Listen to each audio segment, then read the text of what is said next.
আসসালামু আলাইকুম। কেমন আছেন সবাই? আশা করি আমার প্রিয় ভাই বোনেরা যে যেখানে আছেন কাছে কিংবা দূরে এবং দেশে কিংবা দেশের বাইরে সবাই সুস্থ আছেন এবং অনেক বেশি ভালো আছেন। বরাবরের মতো আবারও নতুন একটা ভিডিও নিয়ে হাজির হয়েছি। আশা করি সবার কাছেই ভালো লাগবে। এই তো সকালে রুটি বানানোর মধ্য দিয়ে আমার আজকের ব্লগটা শুরু হয়েছে। আজ অনেক কাজ ঘরে পড়ে আছে, সবগুলোই এক এক করে করে নিব।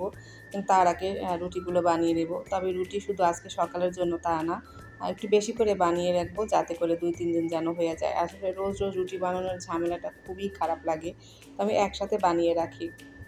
তো আমি যখন রুটি বানাচ্ছিলাম সেই সময় লাইসার বাবাকে পাঠিয়েছিলাম বাজারে। তো আমার রুটি বানানো হয়ে গেছে। আমি সেঁকে টেকে কিছুটা ভেজে রেখেছি আর কিছুটা ফ্রিজে তুলে রেখেছি। তারপরে এই তো বাজার থেকে কী নিয়ে আসলো আমি সেটা একটু নামিয়ে নেব। আসলে কিছু সবজির প্রয়োজন ছিল, সেই সবজি আনতেই লাইসার বাবাকে বাজারে পাঠিয়েছিলাম। তো সবজির মধ্যে এখানে আলু নিয়ে আসছে আর নিয়ে আসছে দেশি যে ছোটো ছোটো উচ্ছে হয় সেই উচ্ছেগুলো। আর তো লতি, কচুর লতিটা খেতে আর ছোট ছোট যে দেশি উচ্ছে এটা খেতে আমি অনেক পছন্দ করি। লাইসার বাবা অনেক পছন্দ করে। তো এই সবজিটাই গরমের সময় আমরা বেশি খেয়ে থাকি আর ভালোও কিন্তু লাগে। একটা উচ্ছে কিন্তু একটু পেকে গেছে। লাইসার বাবা খেয়াল করেনি। আসলে এই উচ্ছেটা বেশিদিন থাকবে না কিন্তু ঘরে। তারপরে সবকিছু গুছিয়ে রেখে আমি দুপুরে রান্না বসিয়ে দিয়েছি। আজকে রান্না করব, ডিম ভুনা করব, সাথে উচ্ছে ভাজি থাকবে, শাক ভাজি থাকবে। তো সবকিছু হয়তোবা দেখাতে পারব না। তবে যতটুকু পারব ততটুকুই কিন্তু আমার প্রিয় ভাই বোনের সাথে আমি শেয়ার করার চেষ্টা করব। রান্না-বান্না কিন্তু আমি বসিয়ে দিয়েছি আর কিছুটা হয়েও গেছে। এই মুহূর্তে লাইসার বাবা আমাকে ডেকে নিয়ে আসলো, "দেখো আমি কী নিয়ে এসেছি।" তো এসে দেখলাম কি সুন্দর কলার চারাগুলো। তো এই কলাগুলো কিন্তু কেনা না, এটা আমার গাছের কলা। খুবই ফ্রেশ এবং খেতে অনেক মজার হয়। আর সবচেয়ে বড় কথা দেখতে কিন্তু অনেক বেশি সুন্দর, তাই না? এমনভাবে যদি কলাগুলো পেকে থাকে তাহলে খেতে খেতে কিন্তু ইচ্ছে করে, তাই না? খুবই ইচ্ছে করে। আসলে এখন তো সব কিছুই আসলে সার দেওয়া থাকে, ফরমালিন দেওয়া থাকে, খেতে কিন্তু ভালো লাগে না। আর এটা হলো গাছের একদম ফ্রেশ কলা। তারপরে নিয়ে এসছে গাছের একটা পেঁপে, এই পেঁপেটাও কিন্তু আমার গাছের। তো আমি কিন্তু পেঁপে ফলটা অনেক বেশি পছন্দ করি। এটা আমার ফ্যামিলির সবাই জানে। আমার প্রিয় ভাই বোনেরা জানেন কিনা জানি না। আমি পেঁপে খেতে অনেক বেশি পছন্দ করি। তো এই পেঁপেটা পেকে আছে, এটা আমি কাটবো, কেটে খেয়ে নেবো আরকি আমরা দুজনেই। দুপুরে খাবার সময় হয়ে গেছে। তো এই তো উচ্ছে ভাজি, শাক ভাজি আর ডিম ভুনা করেছিলাম, সেটা দিয়ে দুপুরে খাবারটা খেয়ে নিবো। তো দুপুরে খাবারটা আলহামদুলিল্লাহ অনেক মজার ছিল। আসলে গরমের মধ্যে না যত মানে সাধারণ খাবার হয় আমার মনে হয় ততই ভালো। আর বেশি গরম পড়লে কিন্তু দেখবেন মাছ, মাংস কেন যেন আমার কাছে ভালো লাগে না। কার কাছে ভালো লাগে আমি জানি না। আমার কাছে কেন যেন ভালো লাগে না। যাই হোক দুপুরে খাবার-দাবার খেয়ে আমি একটু দুপুরের দিকে একটু শুয়েছিলাম, রেস্ট নিচ্ছি।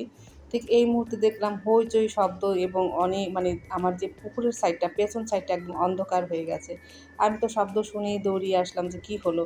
এসে দেখলাম যে কিছুই দেখা যাচ্ছে না, শুধু ধোঁয়া আর ধোঁয়া। তো ভালো করে খেয়াল করে দেখলাম যে আসলে আমার পুকুরের ওই সাইডে একটা টিনের ঘর ছিল। সেই ঘরটাতে আগুন লেগে গেছে। তো অনেকক্ষণ দাঁড়িয়েছিলাম আর মানুষজন কিন্তু কিছুই দেখা যাচ্ছে না। আপনারা দেখতে পাচ্ছেন না কিন্তু আমি দেখতে পাচ্ছি ওখানে কিন্তু অনেক মানুষ দাঁড়িয়ে ছিল। সবাই কিন্তু আগুন নেভানোর চেষ্টা করেছিল আরকি। তো যাই হোক একটা ফল আপনাদের সাথে শেয়ার করি। আচ্ছা এই ফলটা কে চেনেন বলেন তো? কি সুন্দর দেখতে কালারটা। আর এটার নাম কি জানেন? এটা হচ্ছে গাব। আমাদের দেশীয় যে ছোট গাবগুলো হয় সেগুলো। ছোটবেলায় অনেক খেয়েছি। এই গাবটা দেখে না ছোটবেলায় ফিরে গেলাম। অনেক স্মৃতি। কারণ এত খেয়েছি এই ফলটাকে, খুবই মজার। তো এই ফলটা এখন বিলুপ্ত হয়ে গেছে। এখন আর ওইভাবে দেখা যায় না। গ্রামগঞ্জে দেখা যায়।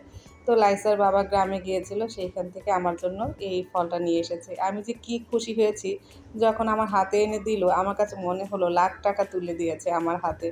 আমি সত্যি অনেক খুশি হয়ে গেছি। তো আমার মেয়ে বারে বারে বলছে, "এটা কী ফল? কারণ ও তো এগুলো চেনে না।" যাই হোক সারাদিন আমি অনেক কাজ করেছি। সবকিছু ক্যামেরা ধারণ করা সম্ভব হয়নি। তো এখন বিকেলের দিকে আমি খুব ক্লান্ত হয়ে পড়েছি। তো বসে একটু টিভি দেখছি, একটু বিশ্রাম নেওয়ার চেষ্টা করছি আরকি। আমি জানি বিশ্রাম নেওয়া হবে না। তো কেন জানি এই মুহূর্তে আমার খুব চা খেতে ইচ্ছা করছিল। তো লাইসার বাবাকে বললাম, "তুমি কি আমাকে একটু চা খাওয়াতে পারবে?" তো সে ভাবে যে মেয়েদের কাজ কোনো কাজই না, অন্টুর ব্যাপার, এমনিতেই করা যায়। তো আমি তাকে দায়িত্ব দিলাম যে, "আজকে তুমি একটু আমাকে চা বানায় খাওয়াও। দেখো যে কেমন লাগে।" তো সে ঠিকই আমার জন্য চা বানিয়ে নিয়ে এসেছে। তো আসলে নিয়ে এসেছে ঠিকই, কিন্তু সে বিস্কিটের প্যাকেট সহকারে বিস্কিট নিয়ে এসেছে, যেটা আমি কখনোই করি না। আসলে এইভাবে তো পরিবেশন করে না। কিন্তু যাই হোক সে আমাকে যেইভাবে এনে দিয়েছে সেটাই আমার জন্য হাজার শুকরিয়া। ছেলে মানুষ যা করেছে এটাই অনেক, তাই না? তবে যারা ভাবেন যে মেয়েদের কাজ কোনো কাজই না, এটা কিন্তু ঠিক না। মেয়েদের কাজ করতে কিন্তু অনেক কষ্ট লাগে। তো আমি হলে তো এরকম প্যাকেটের মধ্যে করে দিতাম না। আমি তো সুন্দর করে সেটাকে পরিবেশন করে দিতাম। তো যাই হোক, লাইসার বাবার হাতের চা ভালোই হয়েছে। খেতে কিন্তু অনেক মজার হয়েছে। হ্যাঁ, একটু কড়া হয়েছে কিন্তু খেতে ভালো হয়েছে। আমি খুব মজা করে চাটা খেলাম। আর চা ছাড়া তো বিকেলে আমার একদমই চলে না। চাটা খেতেই হবে। তো যাই হোক, চা খেলে মনে হয় কি যে সারাদিনের যে ক্লান্তি, সেই ক্লান্তিটা চলে যায়। তো আমি আর লাইসার বাবা মিলে চাটা খেয়ে নিচ্ছি। তো সবাই ভালো থাকবেন। আজ এই পর্যন্তই। আল্লাহ হাফিজ।